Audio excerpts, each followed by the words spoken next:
C'est beau, c'est long, c'est cramponné haut, c'est sexy. Mais s'amuser à faire ça, c'est le motoneige extrême. Les motoneiges de type hors-piste ont la cote sur la Côte-Nord.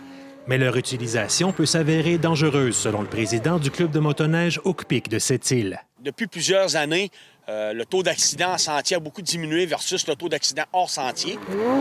Une tendance également observée ailleurs dans la province.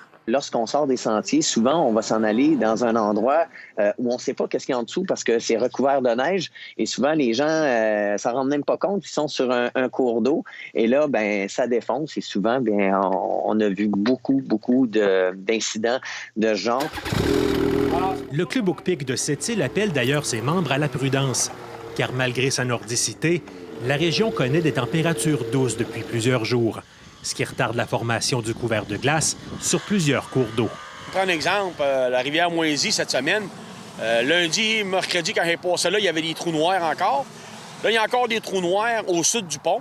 Au nord, c'est de l'air pas si pire, mais il y a tellement un tablier de glace de 1-2 pouces que pas assez pour porter le motoneige. Mais demeurer à l'intérieur des 33 000 km de sentiers balisés de la province ne suffit pas. La Fédération des clubs de motoneigistes du Québec rappelle que le respect de la signalisation, des limites de vitesse et d'une distance appropriée entre les motoneiges est également essentiel. La Semaine internationale de la sécurité à motoneige se poursuit jusqu'au 24 janvier prochain. Ici Marc-Antoine Nageau, Radio-Canada, Sept-Îles. Ici Côte-Nord.